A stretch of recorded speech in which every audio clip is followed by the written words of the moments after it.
of the complete works of William Shakespeare, Abridged. Now, before we start, I need to make a few announcements. The use of flash photography or the recording of this performance by any means, audio or video, is strictly prohibited. If you have a mobile phone, please switch it off. And if you have a pager, you need to get yourself a mobile phone. The toilets, for your convenience, are located in the bathrooms. For the gentlemen, there will be a free-flowing urinal facility. And for the ladies, there will be a long queue. I didn't drink too much before you came. We're not expecting a fire alarm this evening, so if one does sound, it is not a test. In this event, you need to leave your seats in an orderly fashion and make your way to the nearest exits, which are located here and here. Now, I would like to share some information with you this evening about the ancient barn that you are sitting in. The information was emailed to me by the chair of the Barn Committee Trust. Dear Rosamund, we are especially delighted to have your company at the Barn Theatre.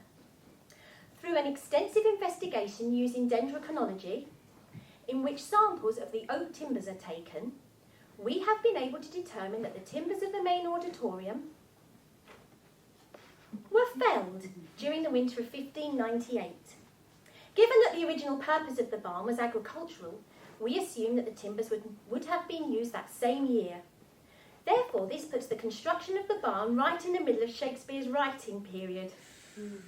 Unfortunately, neither Coral W nor our council could decide which of his great works to perform, having as we performed Lear with the wonderful Jim Markey and The Twelfth Night, edited and directed by the towering talent of Dick Breeze in recent years. Therefore, Rosamund, we are delighted to invite your company to our theatre to give your presentation. Well, after such a wonderful email, allow me to introduce myself. My name is Rosamund Barnes, and it gives me great pleasure to announce that we are about to embark on a feat we believe to be unprecedented in the history of civilization. That is to capture in a single theatrical performance the magic, the genius, the towering grandeur of the complete works of William Shakespeare, Abridged. Now, we have an hour and a half, and this book weighs about 2.7 kilos. That means we have to get through 10 grams every 5 seconds.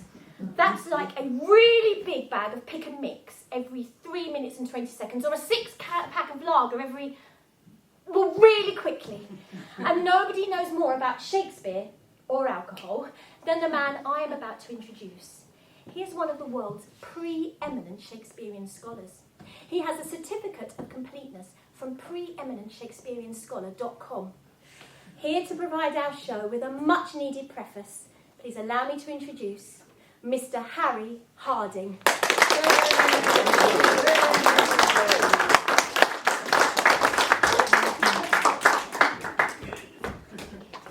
Thank you, Rosalind.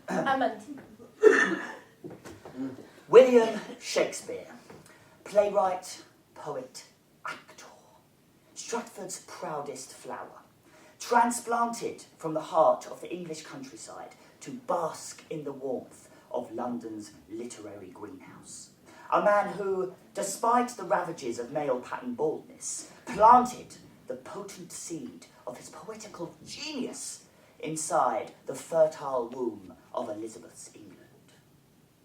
There it took root and spread through the lymphatic system of Western civilization until it became the oozing carbuncle of knowledge and understanding that grows even today on the very tip of our collective consciousness.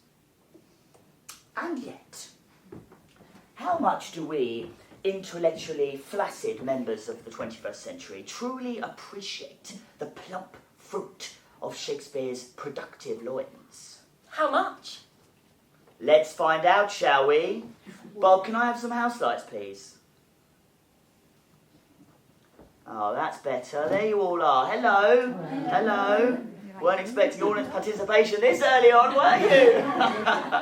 Now, you're all a theatre-going crowd, right, of above average age.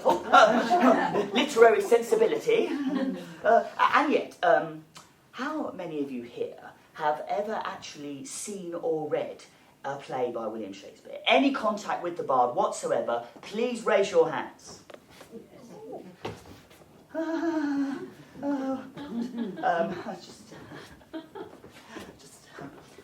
Darling, we're screwed. Why? I think they might know more than we do. But you're an eminent Shakespearean scholar. Well, no, I'm preeminent. Well then, be preeminent. Harry Harding.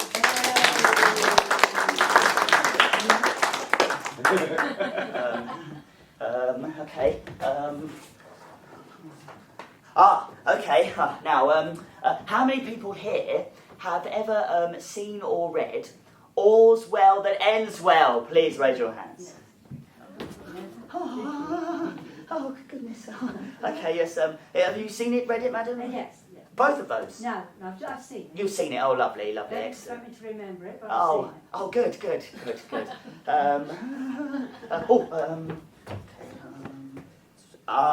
Okay. Let's see, shall we, if we have any super eminent Shakespearean scholars here tonight. How many of you here have ever seen or read King John? Please raise your hands.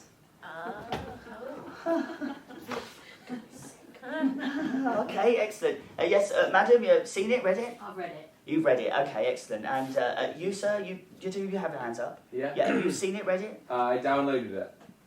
You downloaded it? Yeah. Well,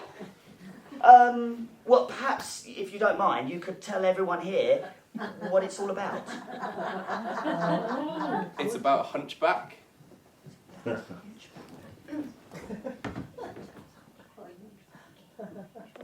No! King John is not about a hunchback. As any Shakespearean scholar will tell you, King John is about a king named John. He's not a hunchback, no, apparently he's not. Anyway, He's downloaded it, so he must know. well, he must know, yes. In fact, could you stand up, please? Hey. Yeah, if you wouldn't mind. Sorry about this, yeah. Ladies and gentlemen, ecce homo. What? Judging by your obvious lack of fluency in Latin, might I be correct in assuming you have not yet matriculated? Not today. Look at this man, ladies and gentlemen. Look at him. Abandoned by our educational system, awash in a sea of sexual ambiguity, hopped up on empty kilobytes of virtual Viagra, and now look at the person sitting right next to you. Now go on, have a look at them. Do you see there the same vapid expression? Oh, yeah. The same, well, yeah, yes. The same acne clogged by the pores of intellectual immaturity. Or do you perhaps... Keep looking, Andrew! Or do you perhaps see there a longing? A desperate plea for literary salvation? Can I sit down, please? Yes, go on then. No! No! You stand there as a living symbol of a society whose capacity to comprehend, much less attain, the genius of William Shakespeare has been systematically sodomised by soap operas, reamed by reality shows, and ludicrously lubed by the loose women. Ladies and gentlemen, I say to you, cast off the cheap thrill of the car chase for the splendour of the sonnet. Exchange the isolation of the iPod for the gentle idylls of the iron. Imagine a world where manly men like me can wear pink tights with pride. Hallelujah! Yes! Yes! A brave new world, ladies and gentlemen, where this book, it's quite heavy, honestly. That book will be found in every hotel room in the world. Can I get an amen? Amen! Yes! This is my dream, ladies and gentlemen. And it begins right here, right now, tonight. Join me on this, our holy quest, our Shakespearean jihad. Can I get another amen? Amen!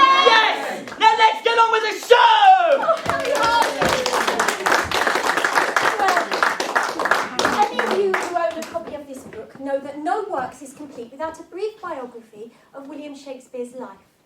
Here tonight, to provide that portion of the show, I'd like to welcome to the stage the third member of our troupe, my brother, Mr. Emrys Matthews.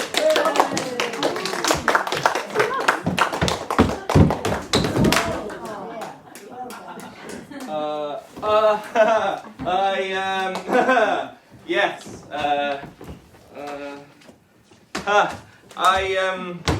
I was Googling Shakespeare and I thought I would share some stuff about him with you tonight. William Shakespeare.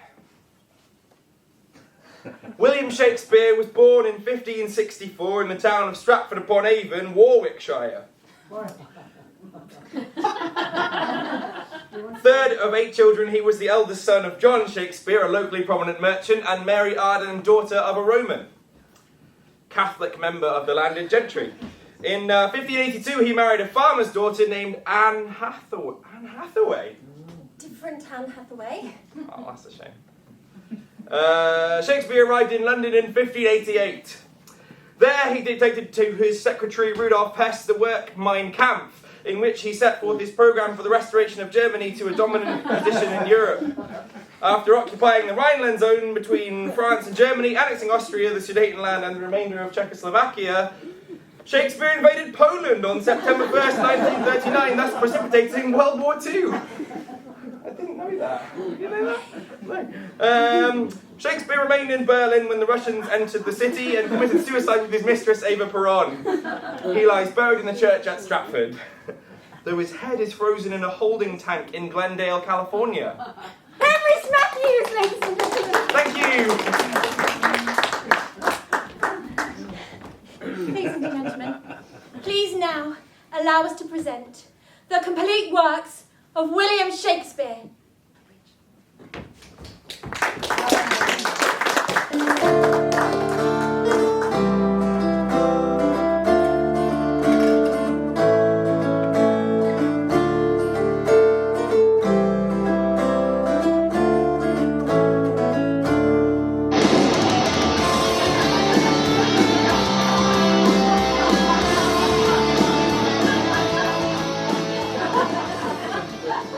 All the world's a stage, and all the men and women merely players.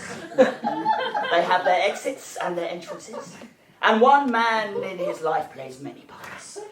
But how many parts exactly must one man play?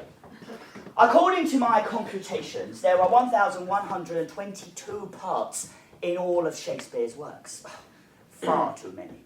Take for example, his most popular play, Romeo and Juliet. Oh, what a story. 2 passionate lovers, a meddling nurse, a sympathetic friar. All vital to the story, right. But Lady Capulet, really? Mercutio, he dies at the start. No. Unsightly fact on Shakespeare's otherwise muscular body of works. Therefore, let us begin our shrinkage of Shakespeare's canon by rendering the gristle and blubber of his most famous tragedy down to the tender, underage, moist flesh that is Romeo and Juliet. Prologue! 2 households, both alike in dignity, in fair Verona where we lay our scene, from ancient grudge break to new mutiny, where civil blood makes civil hands unclean. From forth the fatal loins of these 2 foes, a pair of star-crossed lovers take their lives. Oh my God, I'm taking my life. Sorry.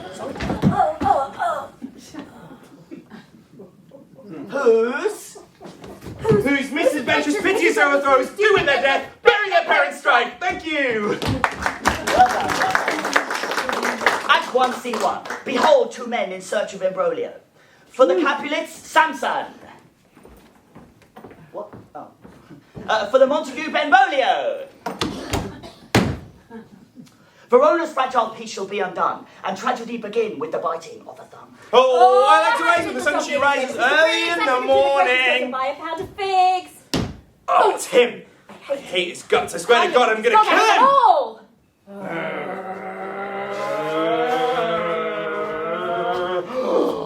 Do you bite your thumb at me, sir? No, sir. do but bite my thumb. Do you bite your thumb at me, sir? No, sir, I do not bite my thumb at you, but I do bite my thumb. Do you quarrel, sir? Quarrel, sir? No, Well, sir. if you do, sir, I am for you. I serve as better man as you. No better. Yes, better. You lie! Down with the Montague! Up yours, Capulet! There!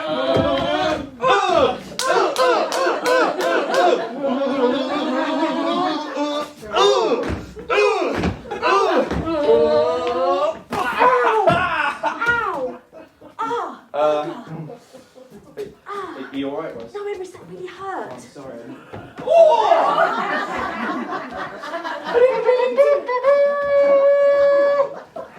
Rebellious subjects! Oh no, it's the Prince!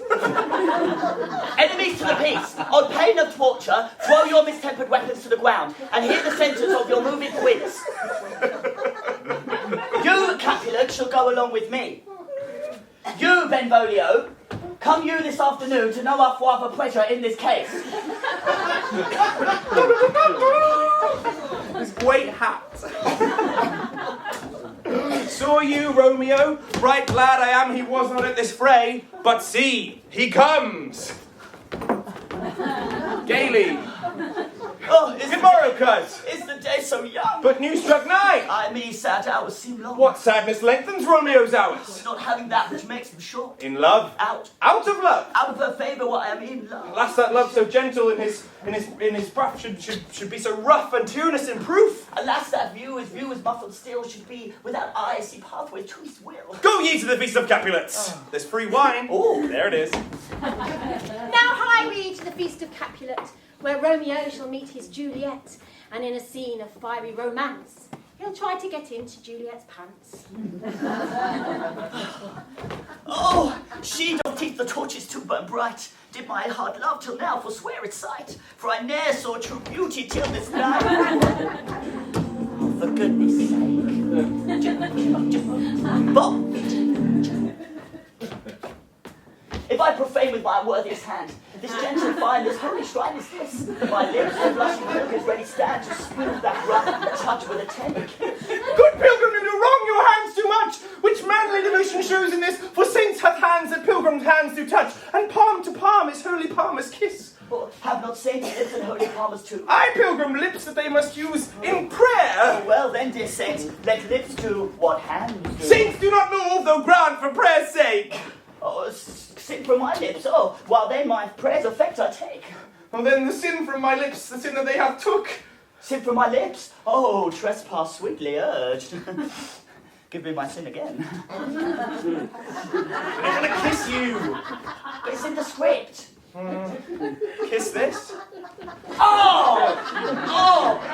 You kissed by the book. Oh. Coming, mother. Is she a Capulet? Aye, so I fear the more it's by unrest. Quick. What are you doing? And what are you doing? She got in this bit. The balcony scene. But soft, what light through yonder window break? Oh, Romeo, wherefore art thou, Romeo? Deny thy father and refuse thy name, or if there will not be but sworn, my love, and I'll no longer be a Capulet. What's in a name, anyway? That which we call a nose by any other name would still smell. Oh, Romeo, doth thy name and for thy name, which is no part of thee, take all thyself. You can put me down now. Well done, balcony. Off you go. I'll take thee at thy word. Call me but love, and I shall be new baptized. Henceforth I shall never be Romeo. What did you just say? What? What did you say? I said, call me but love, and I shall be new baptized. Call you butler. No. I said, call me but love. All right, you're butler. Butler. What man art thou? Art thou not Romeo and a Montague? Neither fair maid be, but neither slut. Oh, dost thou love me then? I know thou wilt say aye, and I will take thy word, and if thou swearest, thou mayest prove false. Oh, Romeo, if thou dost love me, pronounce it faithfully. Oh, lady, by yonder blessed moon I swear. Oh, swear not by the moon. Well, what shall I swear by?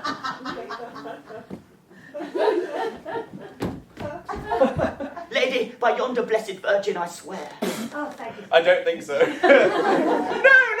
No, do not swear at all. Though I join thee, I have no joy in this contract tonight. It is too rash, too sudden, too unadvised, too like the lightning which does cease to be ere one can say it lightens. Sweet good night. wanted to wear like the short. Sweet, good night! Oi, butler! Oh, well, that leaves me so unsatisfied. What satisfaction canst thou have tonight? Woo! Second base is for second dates, honey! Good night! Good night! Oh! Parting is such sweet sorrow!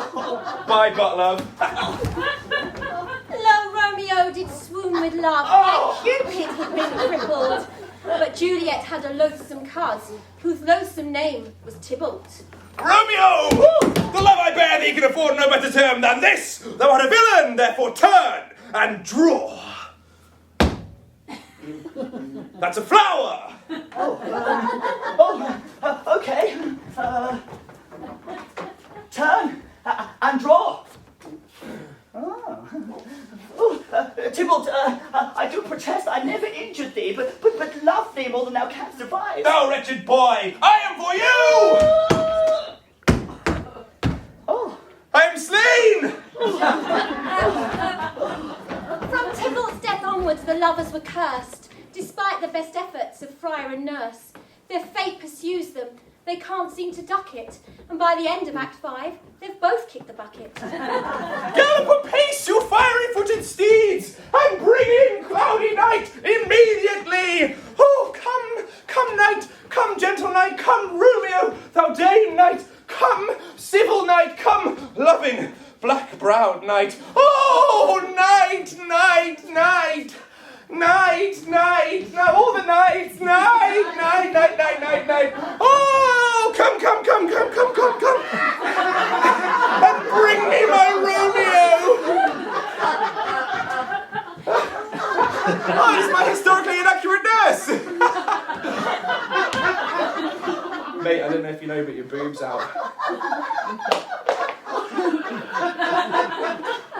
Oh, nurse, what news?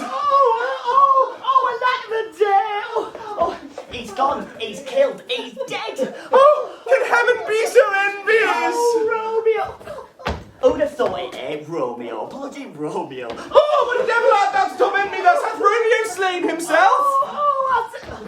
I saw the wound. I saw it with my own eyes, right here in his manly breast. Is Romeo slain and is Tybalt dead?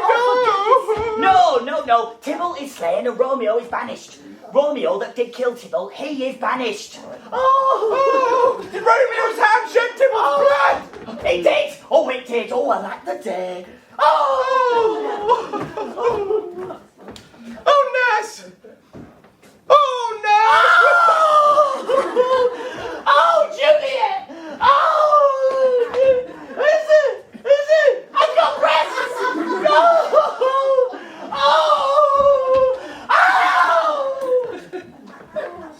Menopause. Oh, Friar Lawrence, Romeo is banished and Tybalt slain, and I've got cramps and that not so fresh feeling. Can you help me, please?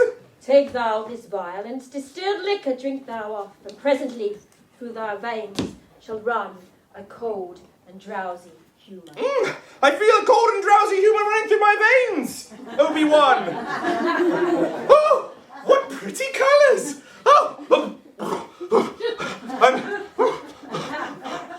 I'm starting to feel a little nauseous.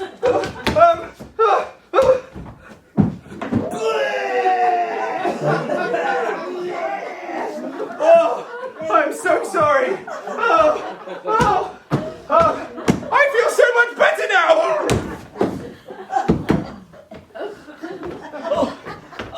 Oh, where is my love? Oh, my love. Oh, my wife, my Juliet. Oh, death, that has sucked the honey of thy breath, have no power yet over thy beauty. Juliet, how is thou yet so fair? I don't know, I just got this like moisturising cream that seems to be... Oh, shit up. Oh, true apothecary. Oh, thy drugs are quick.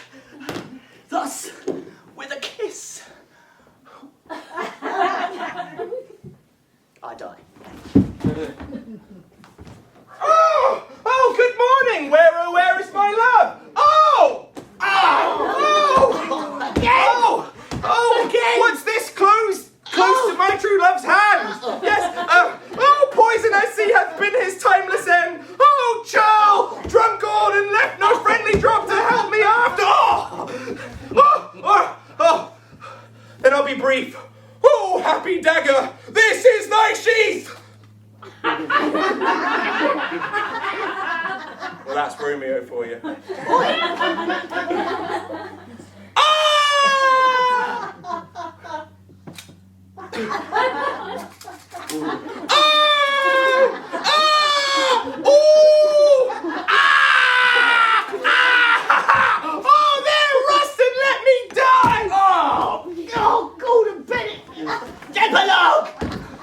A glooming peace this morning with it brings. The sun for sorrow shall not raise its head. Go forth and talk more of these sad things. For some shall be pardoned and some punished. But never was there a story of more woe than this of Juliet and her Romeo. And Romeo and Juliet are dead. Thank you. Thank you. Wow! We did that in 12 minutes. Let's see. 12 times 37, that's 7 hours and... Oh, we spent way too long on Romeo and Juliet. But it was one of his classics.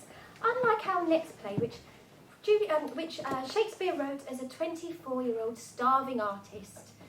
Desperate for a hit, but too poor to know where his next sausage was coming from. It's no surprise then that an obsession with food dominates his first tragedy, the primitive revenge drama Titus Andronicus, which we present as a cooking show.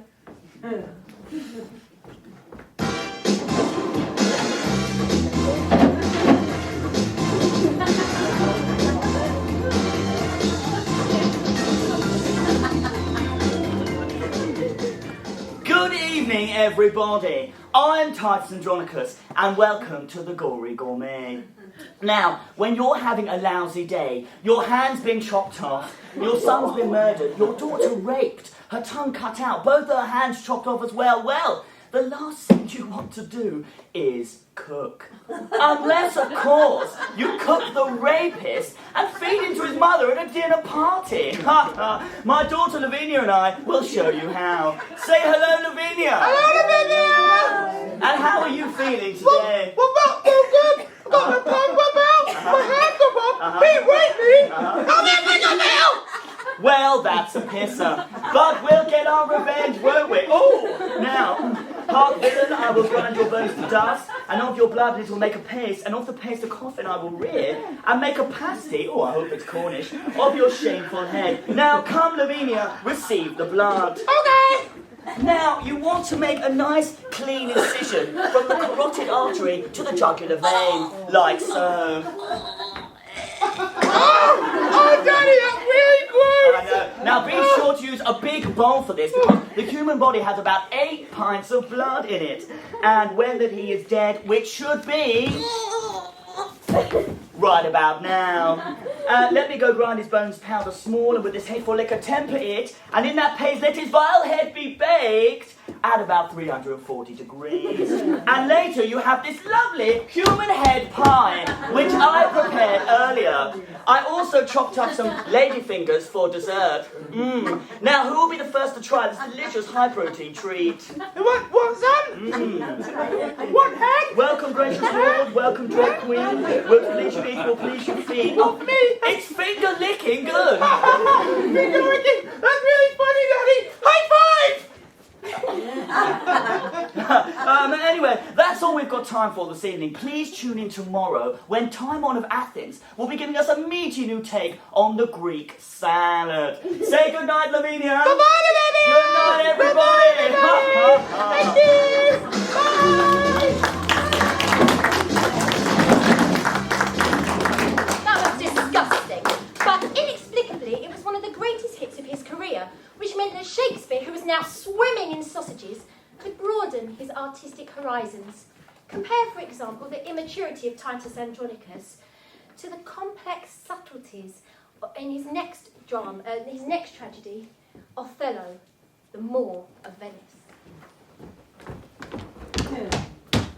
Speak of me as I am. Let nothing extenuate. not one who loved wisely, but too well. And never was there a story of more woe than this of Othello and his Desdemona. No. Oh, Desi! Oh, Desi! Desi!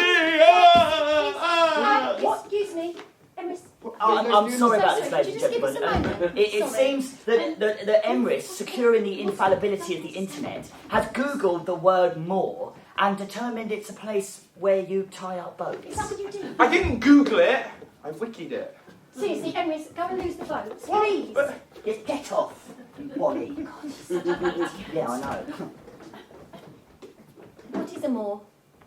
Oh, well, interestingly, this is a much heated debate amongst us Shakespearean scholars. You see, for Elizabethans, the word Moor could refer specifically to the Berbers of North Africa, or more generally to anyone of sub-Saharan African descent. Ah, so Othello's black. You can't say black at the barn. No, Othello's African-American. But I thought it took place in Italy. Okay, so he's African-Italian. Can't we just do it blackface? I can't say blackface. No. Today's society demands ethnically appropriate casting. So, if we are to do Othello, we can only do it with a genuine spaghetti-loving homeboy. Hey! Just because we're white doesn't mean we can't represent the Afro-Italian condition, yo! Guys, I've got an idea. Oh, no. No, here. Yeah, you take this. This. Really? Yeah. For God's To sake. you. So, it's a little bit old school. It's totally boatless. All we need to do is just, get a beat going, like... You can do that, right, Harry? No? Yes, you can. Come on. For goodness sake. Give it a try. Is that right? Yeah. And it could be something like, just simple, like, here's the story of a brother by the name of Othello. He liked white women and he liked limoncello. Okay, let me just... Okay. Oh, I've got something, okay. And a punk named Iago who made himself a menace because he didn't like Othello, the Moor of Venice. Now, Othello got married to Desdemona. But he went to the wars and he left her alone. It was a Mona. A grown-up. He left her alone. He didn't write a letter and he didn't telephone her. Yeah, You sort of got it, Rose, yes. Why don't you have another try? Now Othello loved Desi like Adonis loved Venus. and Desi loved Othello because he had a big sword. But Iago had a plan that was clever and slick. He was crafty. He was sly. He was sort of a penis. I'm so sorry, ladies. I'm so sorry. Iago said, I'm going to shaft them more. How are you going to do it? Tell Well, us. I know his tragic flaw is that he's Too damn jealous. I need a dupe, I need a dope, I need a kind of schmo. So he met a punk sucker by the name of Cassio. And he planted out in Desdemona's handkerchief, Now Othello gets to wondering just maybe if, while he's been out fighting, commanding an army. Oh, Desi and Cass playing hide the salami. So he salami. come back home and he smothered the brioche. And he thinks he's pulled it off without a heel. But here's Amelia at the door. Who we met in Act 4. Who say, yo, honey, that I want no hoe. She was Pure, she was clean, she was virginal too. So why you have to go and make a face turn blue? It's true. It's you. Now what you gonna do? And the fellows say, this is getting pretty scary. So we pulled out a knife and we minute Harry Carey. Do that funky more thing, white boy. Iago got off on a technicality. And he went and moved to the BBC. And got himself his own TV. Show that is Prime time. BBC 2. David Attenborough. Africa! Thank you. Yeah. Better than the boats, right? Yeah.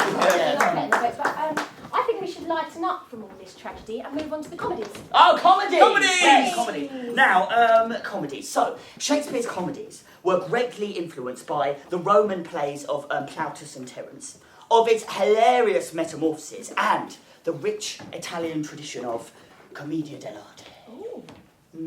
Indeed. He was a genius at borrowing and adapting various different plot devices from these different theatrical traditions. Isn't that usually called plagiarism, Harry? Shakespeare didn't plagiarise. No? He distilled. Whatever, he's a big cheater. Oh, no, hang on a minute. It takes a genius to milk 5 ideas into 16 plays. Yeah, but I always get them confused. Like what's that one with the shipwreck at the beginning, the identical twins, and then the big wedding at the end? All of them. Exactly! That's not very good, is it, Roz?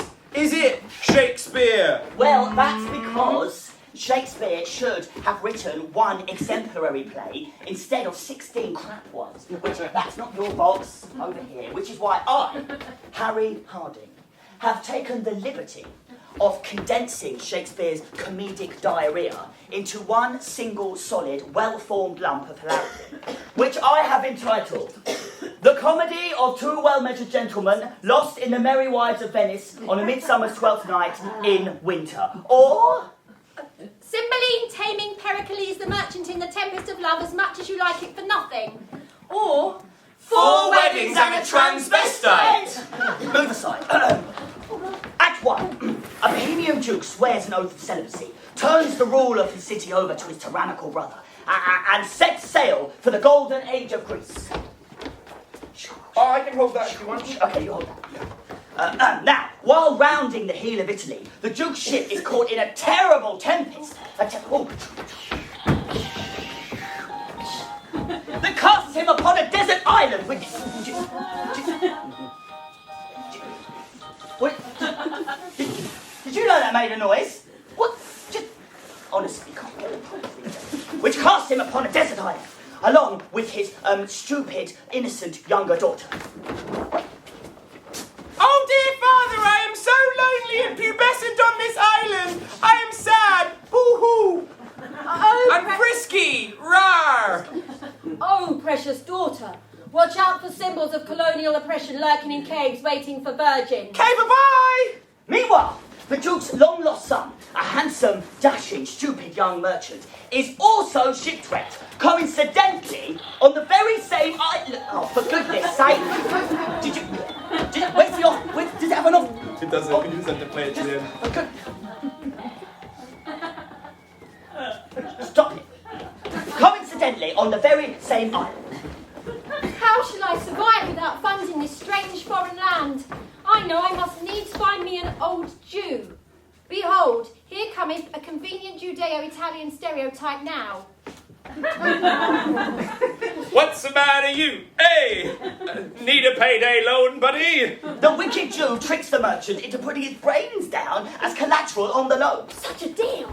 Act 2. Bless you. Fearing ravishment, the stupid young princess disguises herself as a boy and becomes a page to a handsome, dashing, stupid young soldier. You there, boy. You there, boy. Stupider. You there, boy. Yes, perfect. Yes! I mean... Yes! You shall woo the Lady Olivia for me, for she is shrewd and I am sick with love. Yes. I too feel phlegmy down there. For a while I may not speak it aloud. I do love thee, though I am a boy. Yes. I swingeth not that way, boy. Deliver this letter. Oh, the letter. Hey, stupider. Deliver this letter, boy, to Olivia. Go hence. Whence? Hie thee hither from hence to thence. Act 3. The beautiful, virginal and stupid young princess arrives in man-drag to woo the Lady Olivia. It is I, the bitchy shrew, Olivia. Come hither. Whither? Hither from thither. If you come in, I'll show you my zither. Act 4. On the 12th night of midsummer, a puckish sprite leads all the lovers deep into the forest and squeezes the aphrodisiac juice of a hermaphrodite flower into their eyes. Meanwhile, the queen of the fairies seduces a rude mechanical who has the head of an ass! I'll just pop this on, shall I? Welcome to the barn, darling. Wait, say the line.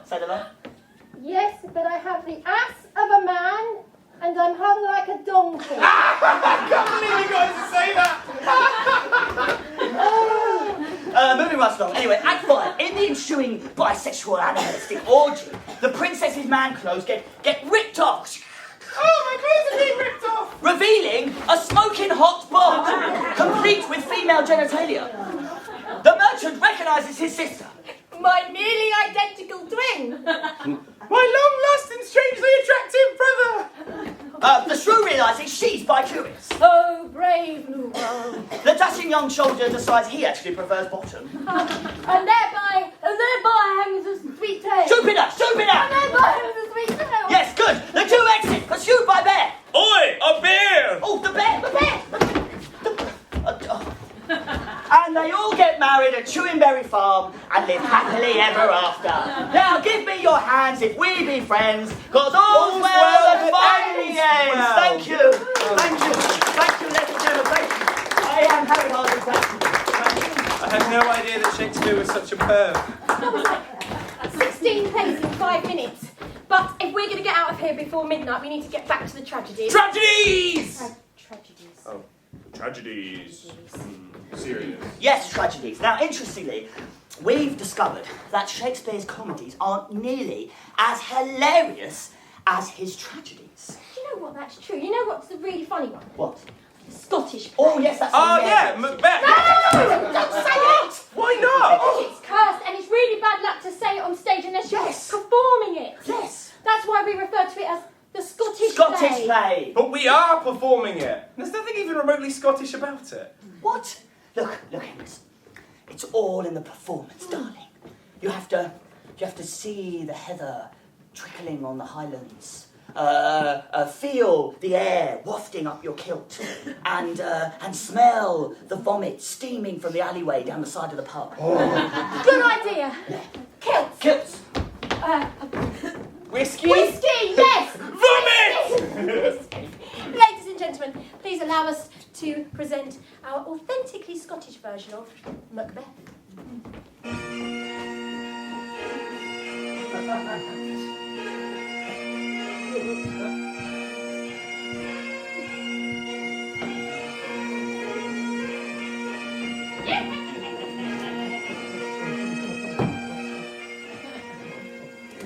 Double, double, toil and trouble. Stay, ye imperfect Max Speaker, and tell me more. Macbeth, Macbeth, beware Macduff. No man of woman born should harm Macbeth, till Burnham would come to Dunsinane, don't you know? Oh, that's dead great, but what need Macbeth, McGill, McFear, and Macduff? See you, Jimmy! Oh. Didn't know I was there, did you? Oh. I know that Macduff was from his mother's womb, untimely ripped. What do you think about that? Well, I don't like it, but I do support a woman's right to choose. Lay on the haggis, Oh. ha, ha, ha. Hey, wait in! You didn't tell me you were going to start fighting Oh, me. sorry, mate. Oh, tell I me. just got carried away, you know. I'm going to start fighting you! No! Freedom! You killed me, why? No! You murdered me, wee bear! You didn't poop in me soup! Oh, I did it! Okay, you did! I threw half of it away! Oh, look, is that you, McGregor? Where? Oh! Behold where lies the usurper's cursed head! Macbeth, your arse is out the window. For I know that there was never a story of more blood and death than this of Mr. and Mrs. Macbeth. Thank ye! Meanwhile, in ancient Rome, Julius Caesar was a much beloved tyrant. I am a much beloved tyrant. Oh, hail Julius Caesar! Hail, citizen. Who was warned by a soothsayer. Beware the Ides of March! The great Caesar, however, chose to ignore the warning. What the hell are the Ides of March? The 15th of March! Why, that's today. That's right, baby!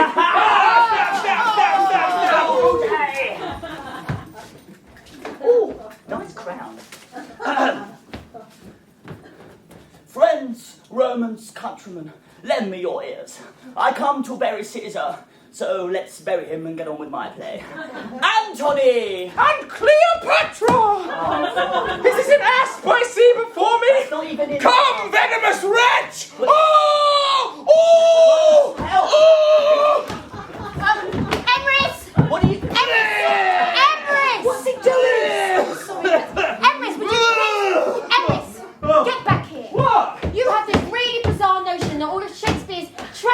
heroines like to vomit all over the audience before they die. It's an interpretation. Vomiting is not an interpretation. Well, they were into it. What?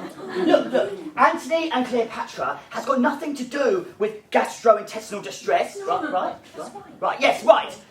It's a trans-global thriller set across the ancient Mediterranean. Oh, well, why didn't you say? I love Shakespeare's trans-global plays. Yeah. Like, what's that one that totally predicted 21st century wireless communication? It's called Two Mobile Kinsmen. No, Emrys. Shakespeare wrote a play called Two Noble Kinsmen. Yes, not two mobile kinsmen, you wally. Two Noble Kinsmen. No. I'm sure it's mobile because the kinsmen are Bill Gates and Steve Jobs. No, look, the two noble kinsmen are two cousins who fall in love with the same woman. Yeah, and they're like texting each other like, OMG, you're my BFF, lol. No! Well, F you guys! I've never even heard of that play anyway. Well, that's because two noble kinsmen Mobile. falls into the category of neither comedy nor tragedy, and is one of those plays that's known in some circles as a problem play, or in some other circles a lesser play, or in some more refined scholarly circles a shit play. But not all of the problem plays are that crap. In fact, I actually mentioned it in my unpublished monograph on the subject. It's entitled, I Love My Women. Oh, you guys would love it, honestly. It's long, it's hard, and I've been pumping away at it for years. In fact, if you don't mind, I'd like to show it to you right now. I wish you wouldn't. Honestly, I've got it here. It's right here. Down my trousers, my monograph. What else have you got down there? Well, you know, not all the props I should have had. That's right. But I tell you what, I've got a really good idea. Why don't we do an interpretive dart version of your thingy? I love that idea. No. I love interpretive dance. No, I don't. It's so pretentious. Yeah. Let's get some props. Yes, props! Wait, whoa, hold on a minute, guys. I mean, I'm all for fun and games and that, but I think in this occasion we should take a more serious, scholarly approach. Nah, screw that, props. Fine. Try this. You read, we'll interpret. What you... Fine. Troilus and Cressida was first published in 1603. It was then republished in folio, in the first folio in 1604. It was then republished in Porto in the following year, but it had been somewhat so it was first published for goodness sake,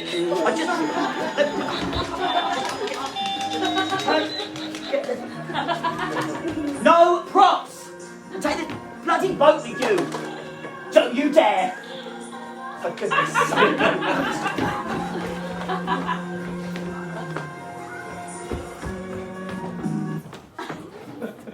Hern! Ladies and gentlemen, my monograph has got nothing to do with robot dogs and fake tits and bloody Kate Bush. Honestly. Is there anything in there about the plot? Well, of course I cover the plot. It's right here in the footnotes on page 29. Look, you see, Troilus, youngest son of the king Priam, loves Cressida. Alright, so you be Troilus and you be the king. Yes, fine, whatever. Now, although she is in love with him, she feigns indifference. I have to feign indifference. Yes! Meanwhile, Agamemnon has surrounded the Agamemnon? Trojans. Yes, Agamemnon. Agamemnon surrounded Boring! I'm sorry, but this is the sort of thing in schools that turns kids off Shakespeare because it's so boring. What? Oh my god, like as soon as he said Agamemnon, I was like... No, look, I'm sorry guys, I promised them I would not do dry, boring, vomitless Shakespeare. You don't even know these people. That's not true. We bonded when I was out there, right? Oh, yeah. Like there's Don't Sarah, encourage him, who I madam. already know, and there's this lovely group of senior citizens here who've come to see us as well. And then there's some kids at the back who probably thought they were coming to see a better show and are probably really disappointed. Definitely. Look, what's your point? My point is, I love all these people, and I don't want to see them get turned off to Shakespeare. That's what happened to me when I was in school and I was supposed to be studying Shakespeare. I'd just be looking out of the window at all of the kids playing ball and just be thinking, why can't this Shakespeare stuff be more like sports? Sports? What do you mean? Well, sports are exciting, engaging. Take the histories, for example. All those kings knocking each other off, running up and down the field, the throne passing from one person to the next. It's exactly like American football, except you do it with a crown. Oh, they are kind of similar, aren't they? Yeah, I think I've got a whistle down here. Oh, I do. I wouldn't blow that if I were you. Right, line them up. Oh. Let's take some right Okay. 25, 42, Richard III, Henry IV, Part 1, Part 2. Huh? And the crown is snapped to Richard II, that famous 14th century monarch. He's fading back to pass looking for an air downfield, but there's a rush from King Oh, my gross flesh sticks downwards. and the crown is in the air, and Henry VI comes up with it. I am victorious! But he's hit immediately by King John. Oh no, he's cutting Henry VI into 3 parts. That's gotta hurt. This is gonna be the end of the War of the Roses, son. And it looks like King John is in the clear. He's at the 40, the 30, the 20, but oh my goodness, he's been poisoned on the 10-yard line. Looks like he's out for the game. Replacing him now is number 72, King Lear. To Regan, to gonorrhea, I hand off my kingdom. Cordelia, you go long. Oh, there's a penalty marker. Fictional character on the field. Lear is disqualified, and he's not happy about it. Bastard. Lining up now is that father-son team of Prince Henry IV and Prince Hal, and centre snaps to the quarterback. Quarterback is some sort of hunchback. It looks like Richard III's limp is giving him trouble. A horse! A horse! My kingdom for a horse! There's a pile-up on the field. Fumble! And Henry VIII comes up again. He's at the 15-yard. He's at the 10. He stops at the 5-yard line to cannot cut off his wife's head. Who's your daddy? Touchdown for the Red Rose. This is going to be the start of the Tudor dynasty. Henry IV, Richard III, the whole royal family's freaking upset. Go England! We are going to win Euro 6. Can I ask, how's life been fun? Which of you fine people has a program for this show that you're watching? Yeah. Yes, you have a program there? Did you pay for it or was it free? Free? Can I borrow it, please? I borrow it. I promise you'll get it back. Very large. Oh, I promise you'll get it back. Emrys, what should I ask folks for a moment? What are you doing? Well, I just wanted to look at the list of plays because I think we might have done them all already! Yes! Really? Yes, yeah. We did all the histories just now. Oh, Yeah. the comedies. They were a lump of hilarity. Not. Okay, so that just leaves the tragedies. Yeah. Okay, let's see. So, Titus Andronicus. Titus Andronicus, yeah, Romeo we and did Juliet, we did that. Julius Caesar, Troilus and Cressida. Yeah. Antony Cleopatra. Yeah, I puked on that lady. Oh, yeah, yes, I did. Yeah. So, Othello we ran. Yeah. Lear was in the football game. Yeah. Oh, Macbeth we did with those questionable Scottish accents. Mine was perfect. Let's see. Oh, Timon of Athens I mentioned. Yeah. Oh, what about Coriolanus? Let's skip it. What? Coriolanus. I don't like the anus part. I think it's offensive. Okay, we'll skip the anus play, but we did mention it. Yeah. And that's it. Yes, that is all of them. Woo! All right. Yes, come on.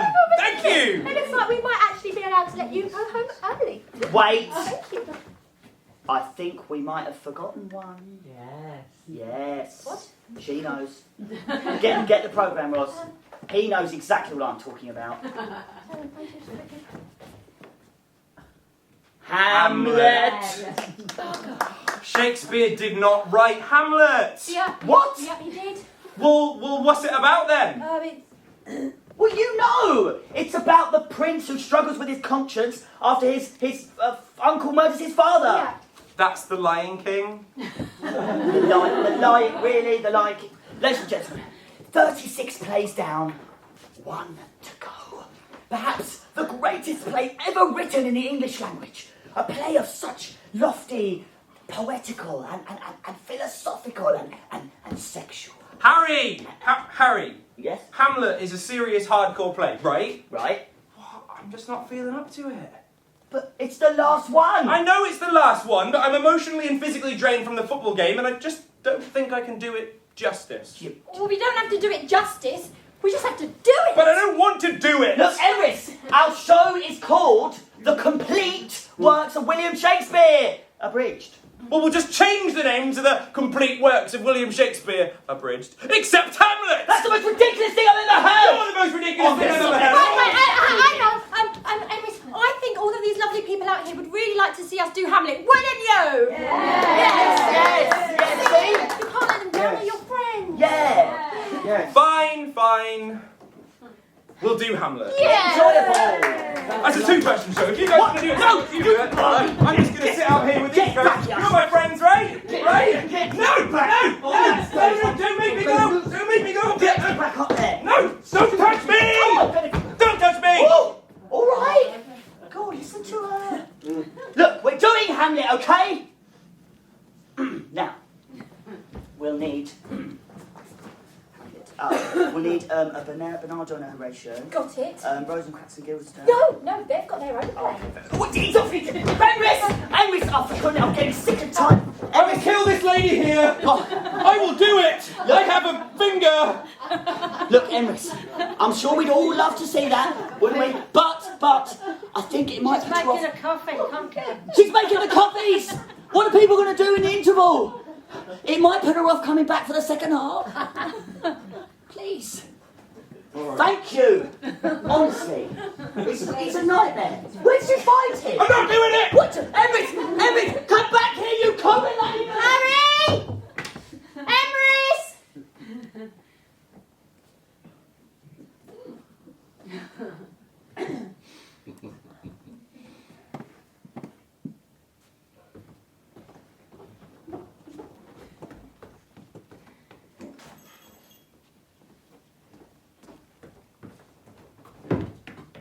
Who's there? Nay, answer me. Stand and unfold yourself. Long live the king! Bernardo? He.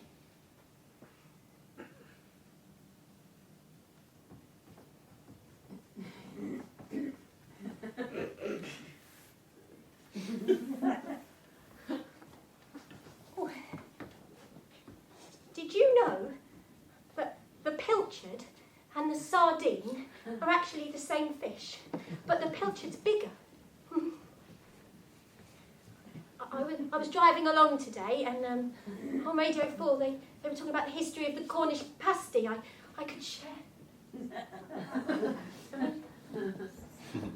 I had one of those actor's anxiety dreams last night. And we were doing this show and it was going really well and we were making really good time. And then we realised that we hadn't read all of the plays and we were just making stuff up as we go along. And then Harry and Emrys run off and I'm left alone on stage and the lights go out and it's the interval and I'm naked.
Hello.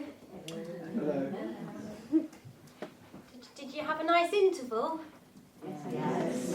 What did you do? Drank a cup of water. Oh, pleasant. Yes, sir. Hello. Oh, it's Harry. Hi, Harry. How are you? Where are you? Stansted Airport. Is Emrys with you? Put him on. Emrys, what the bloody hell are you doing? What? I'm sorry. How are you? Yes, I'm fine. Wait, no, I'm not fine. I'm standing here alone on stage with all these people staring at me and... What? No, you can't speak to Sarah. Because Sarah is very upset that you're not back here on stage performing Shakespeare like a little trooper. Yes, that does sound like something she would say. Good. Good, okay. Yes. Love you too. Put Harry back on. Harry, how long are you going to be? Well, what am I supposed to do until then?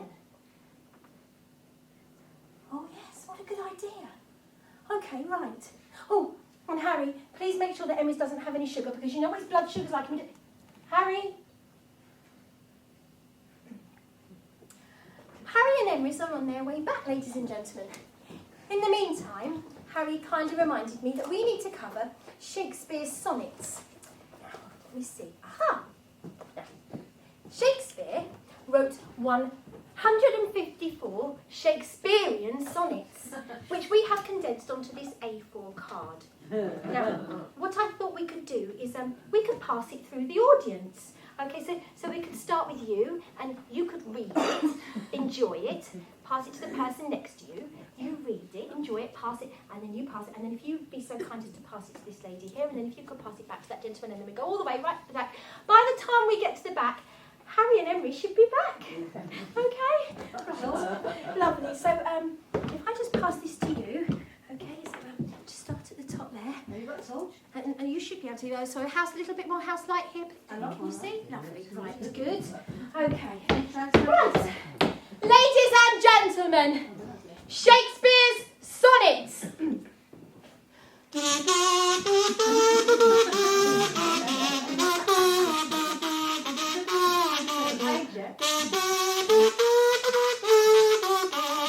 waiting.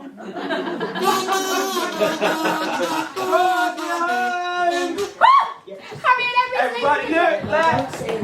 Everybody look right. Everybody look stand in the spotlight. Not yet! We're back and we're going to do Hamlet. H-E-L-M-E-T. H-E-L-M-E-T. What does spell? Helmet. I got to put on my helmet. H-E-L-M-E-T. You gave him sugar, didn't you? Didn't you? No. I told him if he came back and did Hamlet, I would take him to Disneyland. Paris.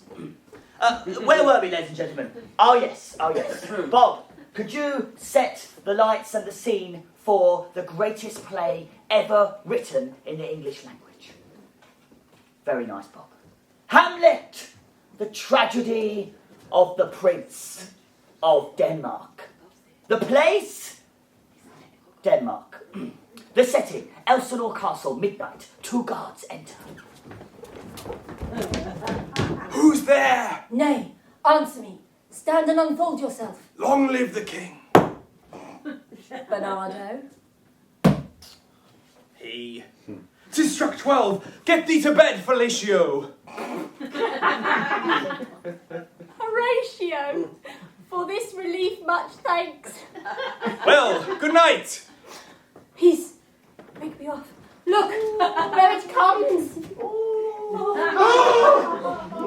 Mark it, Horatio, it would be spoke to. What art thou? By heaven, I charge thee, speak. 'Tis gone. 'Twas about to speak when the sock crew. Break we up this watch, and by my advice, let me impart what we have learned tonight unto Hamlet, Prince of Darkness. Denmark.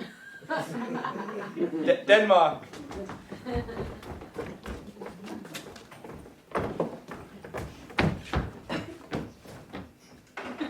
Oh, that this too solid flesh would melt, thaw, and resolve itself into a Jew. Has it come to this, but 2 months dead, so loving to my mother? Frailty, thy name is woman. Yes, you. Married with mine uncle, my father's brother. The funeral baked meats did coldly furnish forth the marriage tables. My lord. Ah, Horatio.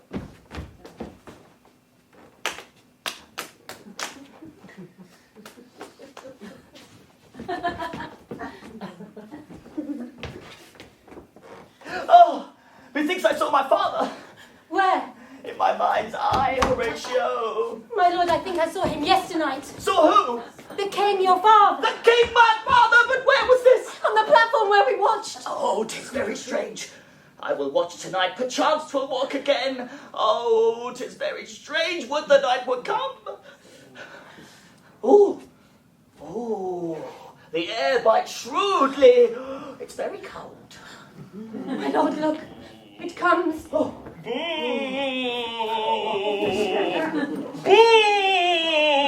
Something is rotten in the state of Denmark. Mark me. Speak, I am bound to hear. So art thou to revenge when thou shalt hear? If ever thou did, thou dear father love, revenge is most foul and unnatural murder. Murder! Murder. The serpent that did sting his life now wears his father's crown. My uncle! His uncle. Let not the royal bed of Denmark become a couch for incest. Incest! A couch.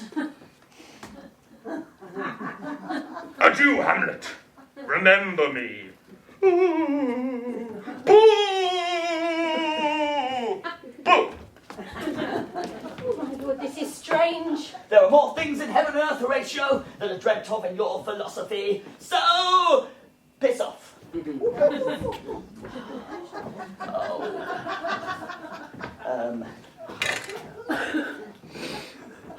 Prompt. Oh, yes, I shall think me to put an antic disposition on. The time is out of joint. Oh, cursed spite, that ever I was born to exit right. Born to exit right.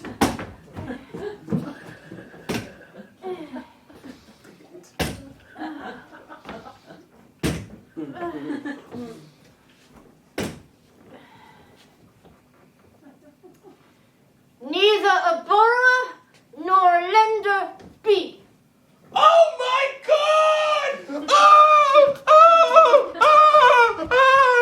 How now, Ophelia, what's the matter? Oh, my lord! While I was sewing in my closet, Lord Hamlet comes in, no hat upon his head, his knees knocking each other, no pale as his shirt, and with a look so piteous and purports as if he had been loosed out of hell to speak of some horrors. He comes before me! Why, this is the very ecstasy of love. I have found the cause of Hamlet's madness. Though brevity be the soul of wit, I shall be brief. He's mad. That was brief. Look, how the poor wretch comes now. Read away, I beseech you. How does my good Lord Hamlet? Oh, well, God have mercy. Do you know me, my lord? Excellent, well. You are a fish finger. What do you read? Oh, words. Though this be madness, yet there's method in't. Daddy, the players are here, and they want to do a play within a play, and I don't know what that is. So you better speak to them right away. Kids.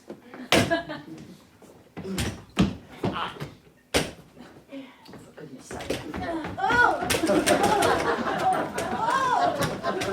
I am but mad north-northwest. When the wind blows suddenly, I know a hawk from a handsaw. I'll have these players play something like the murder of my father before mine uncle. I'll observe his looks. If he do but blench, I'll know my course. The play's the thing, wherein I'll catch the conscience of a king. To be, or...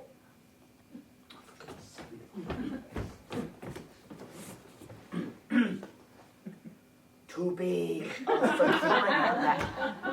For sake.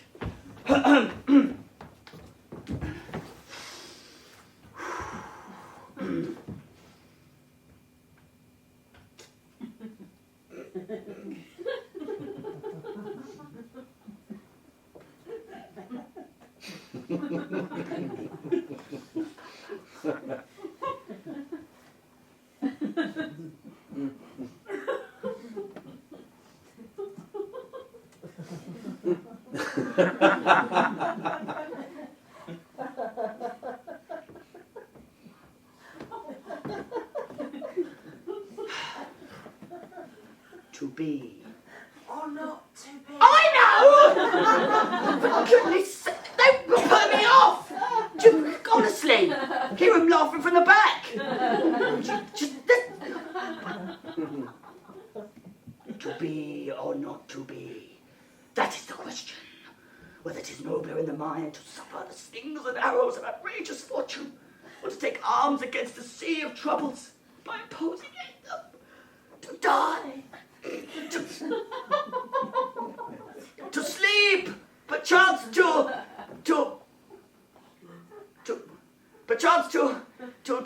nap, to snooze, to have a quick siesta after lunch, I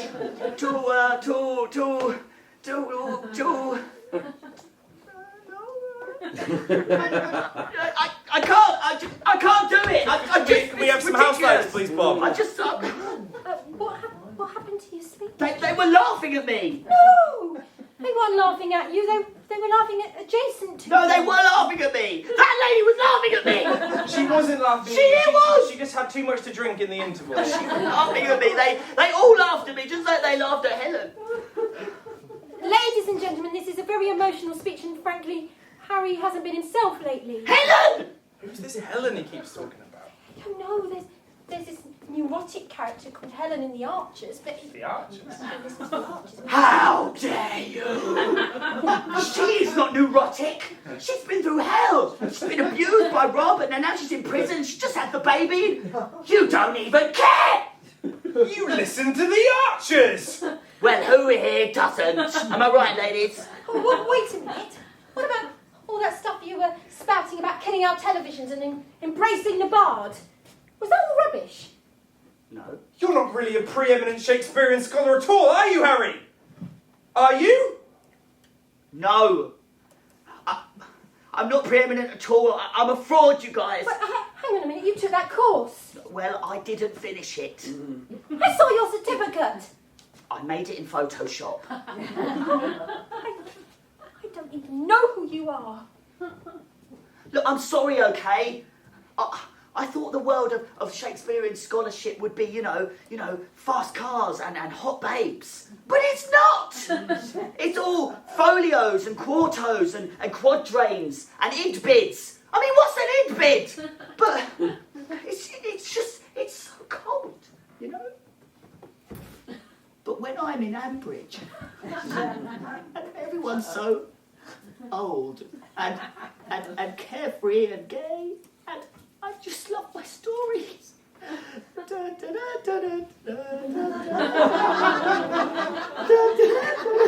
Well, I hope you're happy with yourself.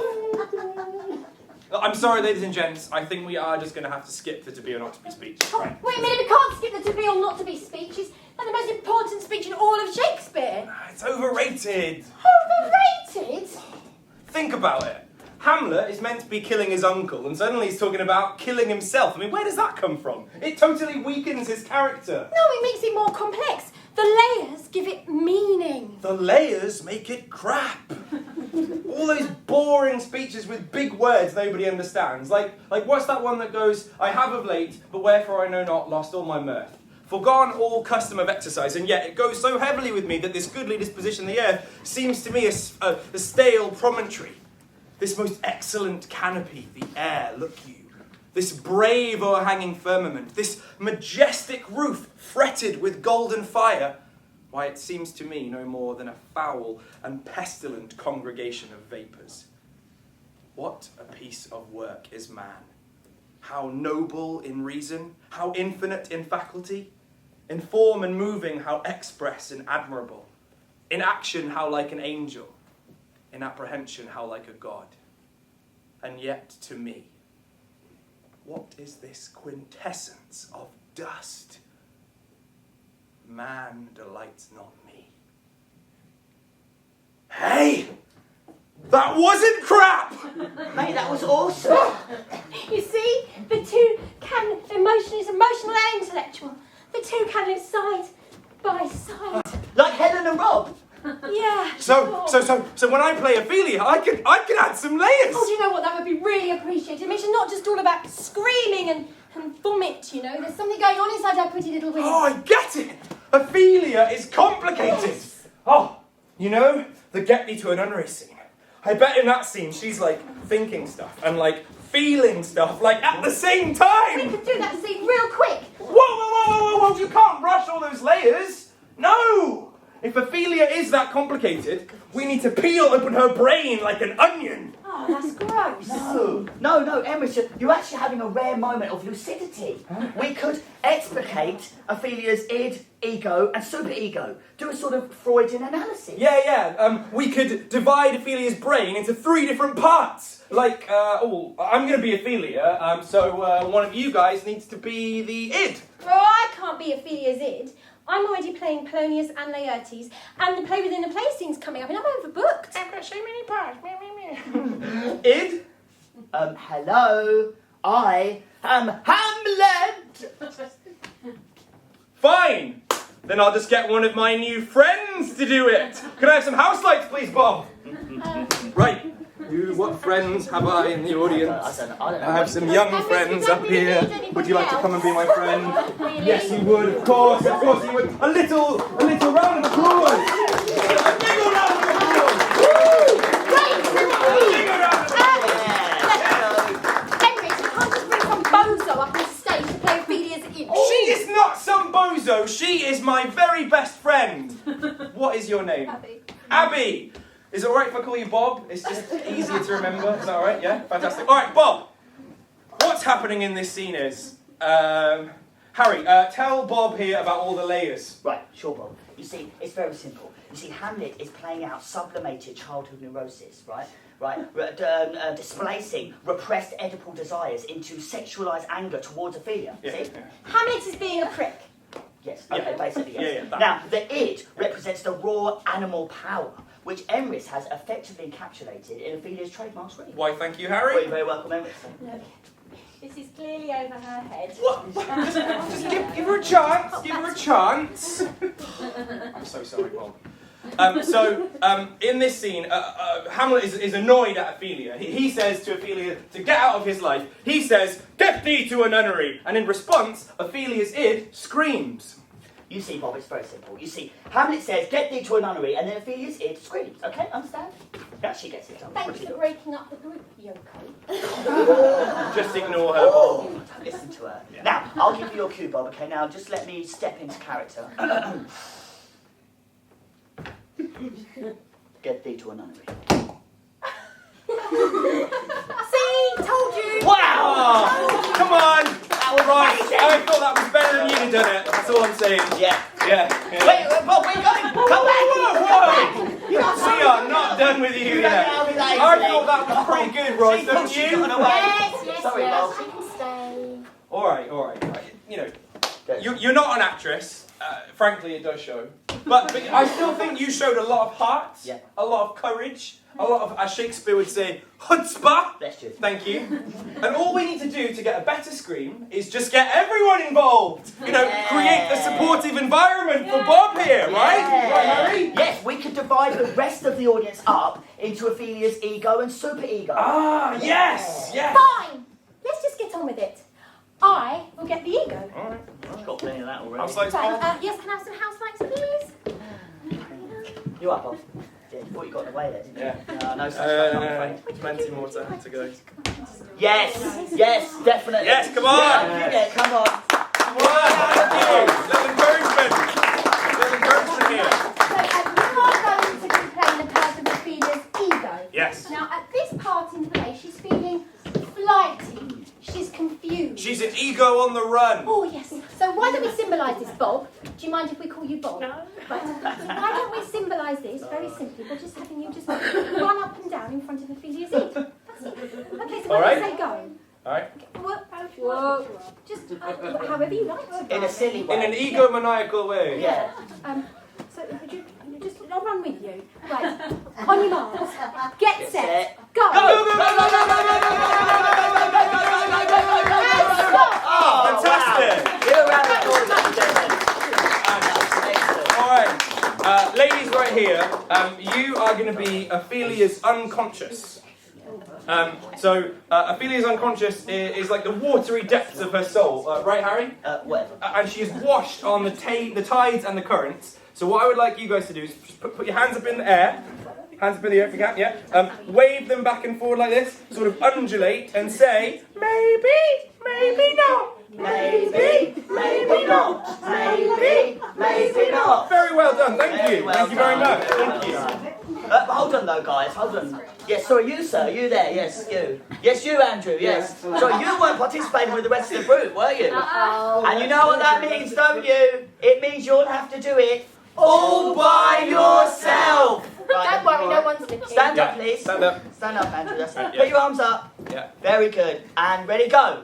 Maybe, maybe not. Maybe, maybe not. Wow! That was amazing! Well done. There's a lot of love in this room. There's a lot of love in this Yeah, room. I'm feeling something. Yeah. Anyway, how about we divide the rest of the audience up, so all so from the first rows onwards, Yeah. and make them the super ego. Fantastic. Now, the super ego is that jumble of voices inside your head that determine your moral and ethical behaviour.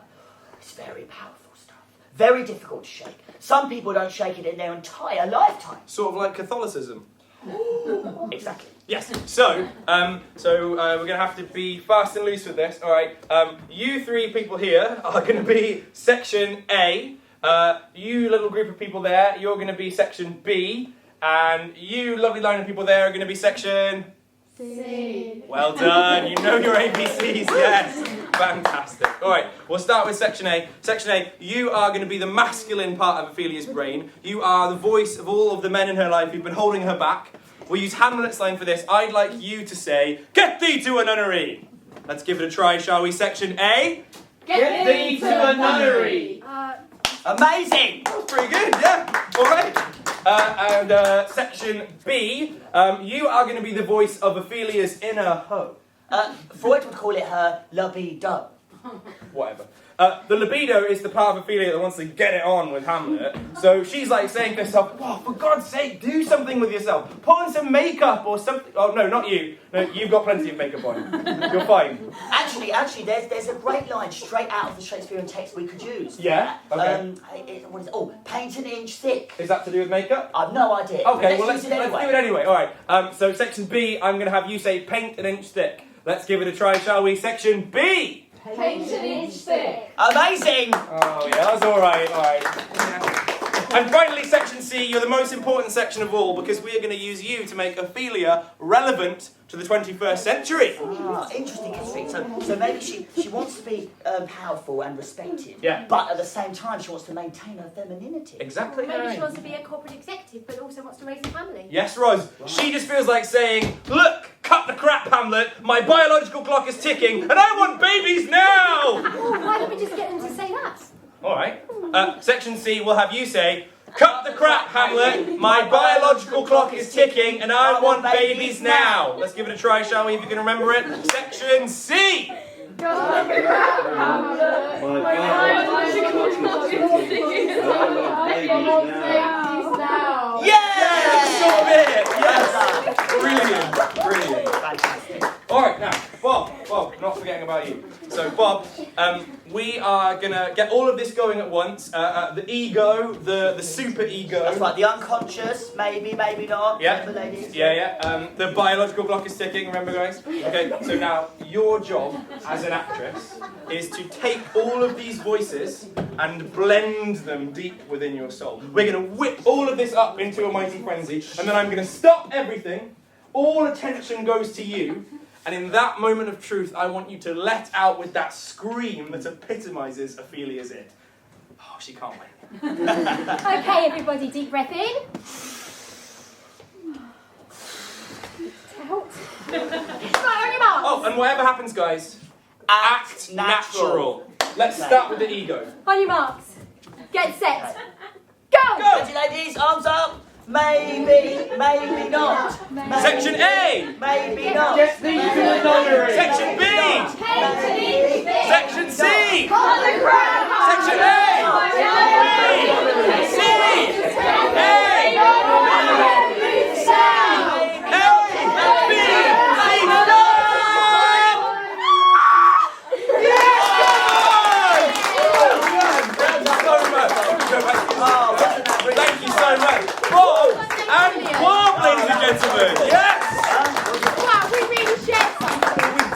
Yes. Emrys. Who was that guy? I have no idea. Looks a bit like... Never mind. Anyway, we digress. Yeah. Back to Hamlet. Oh, yes. Act 4, Scene 3, the pivotal play within a play scene, where Hamlet discovers conclusive evidence that his uncle murdered his father.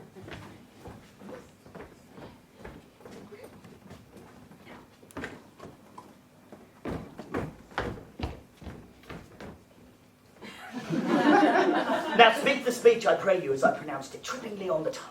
Suit the action to the word to the action, and hold, as 'twere a mirror up to nature. Ah, will my lord hear this piece of work? Aye, and the king too presently. Ah, the king.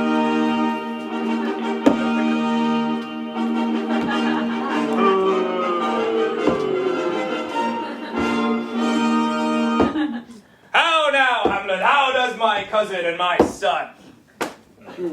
A little less than kin and more than kind. I have nothing with these words, Hamlet. These answers are not mine.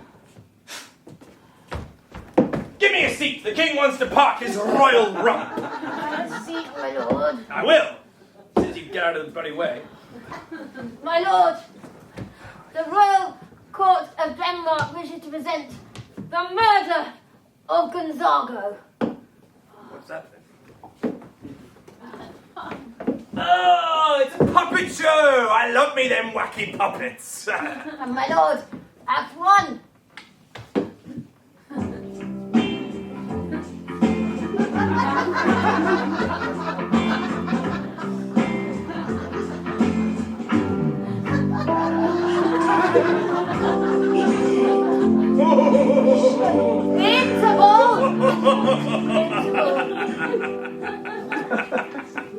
Ha-ha!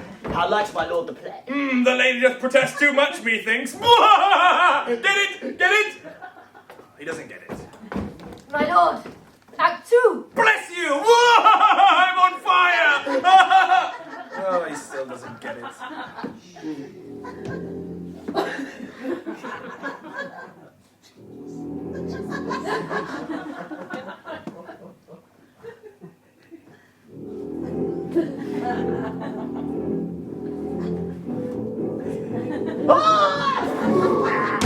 The king rises! Give all the play! Lights! Away! Whoa! Ha! I'll take the ghost word for £1,000. My lord, the queen would speak with you in her closet. Then I will come to my mother's closet. Behind the arras I shall hide myself to hear the process. Oh, welcome to my closet! Oh, it's big, isn't it? Oh. Now, mother, what's the matter? Oh, Hamlet, thou hast thy father much offended. Mother. You have my father much offended? Oh, Hamlet, thou wilt not murder me! Help! Oh, How now, a rat? oh, help, help!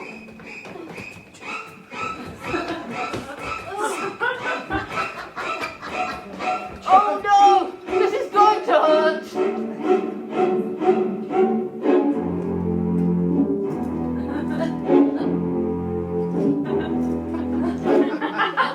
Dead for a ducat, dead. Now, Hamlet, where's Polonius? At supper? At supper? Where? Well, not where he eats, but where he is eaten. Here comes Laertes, son of Polonius. Brother to Ophelia? Oh! And a snappy dresser Why, thank you. from the East End of London. Oh, thou vile king! Where is Polonius? Give me my father! Ah! What noise is this? Ah!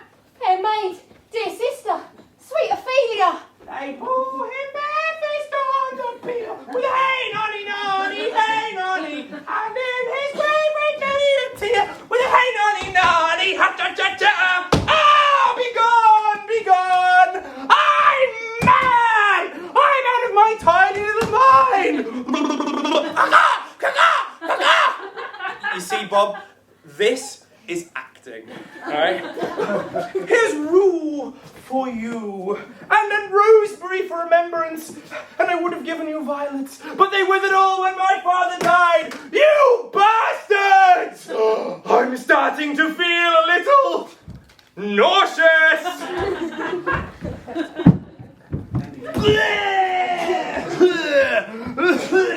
Hamlet comes back! Hamlet comes back! What's the next scene with Ophelia? What? What's the next scene with There Ophelia? are no more scenes with Ophelia! Oh, I've got all the layers now. I'm up for it. What's the next scene? I don't know. I mean, that's all Shakespeare wrote. Hamlet comes back. What happens to her? She drowns. Oh. No. What would I undertake to show my father's son indeed more than words? To cut his throat in the church. Aye, and to that end I'll anoint. Here I Off Ophelia, ladies and gentlemen.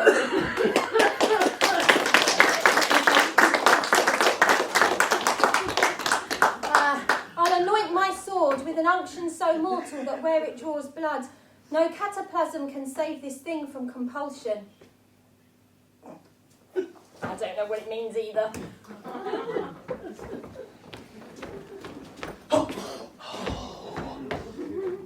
This skull had a tongue in it. I could sing once, and then came Hertfordshire players. Oh, Yorick! I knew him well. But soft, here comes the Queen. Catch me a while a mark. Lay her in the earthen world. From her fair and unpolluted flesh may violets spring. Sweet to the sweet. She's breathing. She's alive.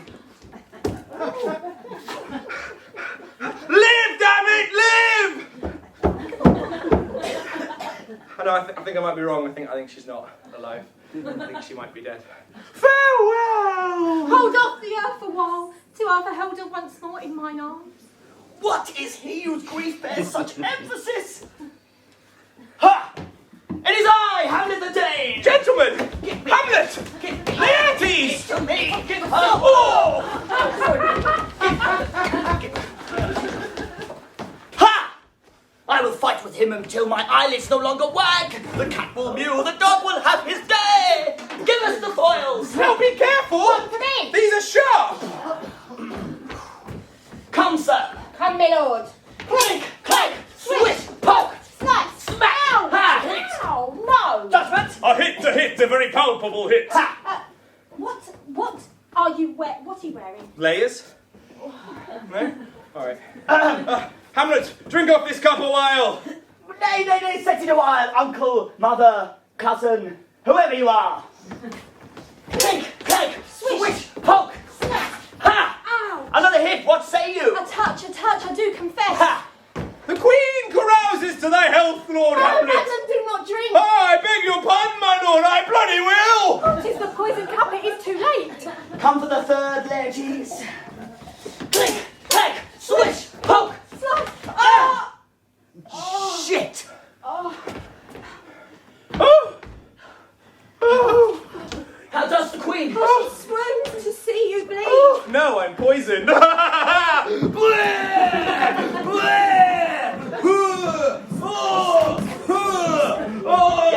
Yes, all right. Yes. No, yes, all right. Can't take him anyway. Right, now, where were we? Oh, yeah.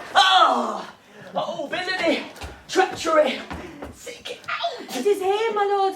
Here it lies, never to rise again. I can no more. The king is to blame. What?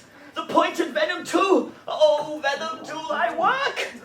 Oh, you, thou, murderous, incestuous, cross-dressing Dane, follow my mother! Both of them! Hamlet, please forgive me. My treachery has slain me.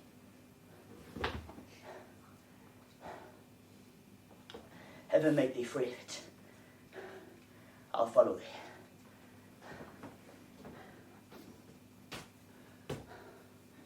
You that look pale and tremble at this course. These are but mutes, the audience to this act. If ever thou did hold me in thy hearts, absent thee from felicity a while,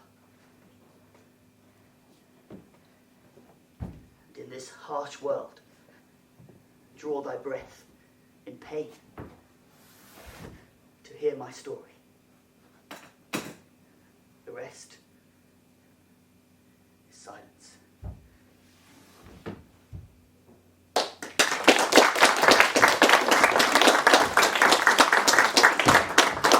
Thank you. Thank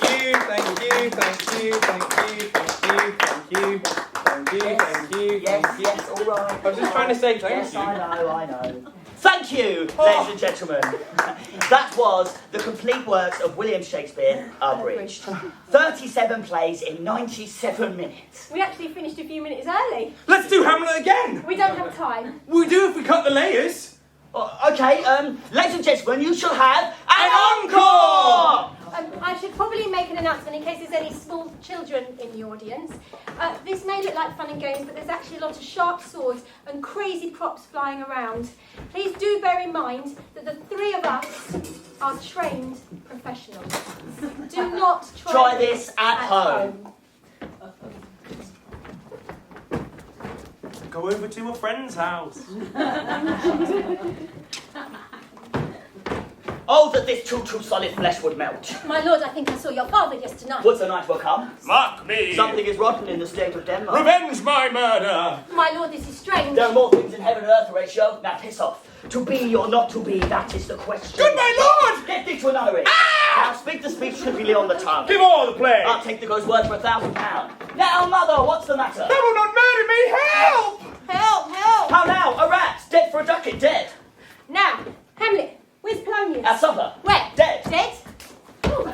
Ophelia! But softly comes the queen. Alas, poor Yorick. Lay her in the earth a while. Sweet to the sweet! Hold off the earth a while. Ha ha! It is I, Hamlet the Dane. The devil take your soul. Give us the foils. I'm sick. I'm poisoned! I'll follow thee. The rest is silence.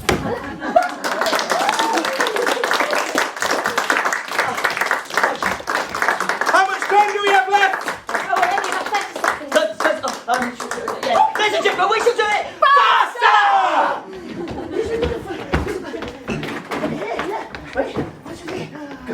Oh, that this too solid flesh would melt. My lord, I think I saw your father yesterday night. Would the night will come? Mark me. Something is rotten in the state of Revenge Denmark. My lord, this is my strange. There are more things in heaven and earth, Horatio. Now piss off. To be or not to be, that is the Good my lord! Get thee to a nunnery. Now speak the speech trivially on the tongue. Give all the Take play! the ghost word for £1,000. Now, mother, what's the matter? Help! They would have murdered me! Help! Ah. How now, a rat, dead for a ducat, dead. Now, Hamlet, where's Where's Polonius? At supper, dead, dead. Oh, Ophelia, sweet. Alas, poor Yorick, but soft, here comes the queen. Hold her in the Speak to the street! Lay her in the earth a while. Ah, it is I, Omelette the cheese Danish. The devil take your soul. Give us the vials. Oh, I'm slain. I'm poisoned! I follow thee, the rest is silence.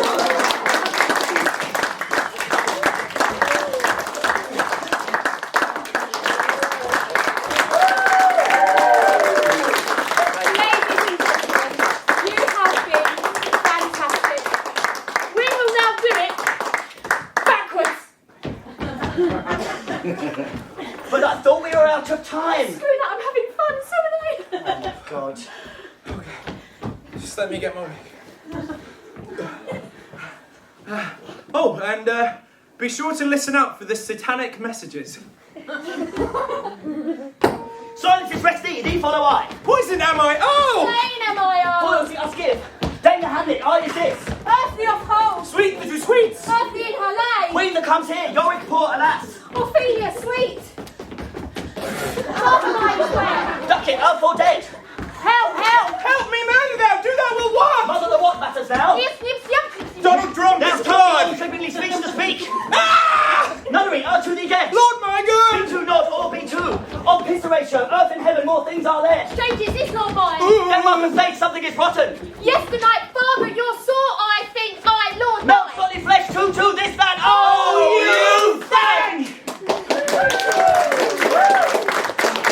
Ladies and gentlemen, that was the complete work of William Shakespeare. Abridged.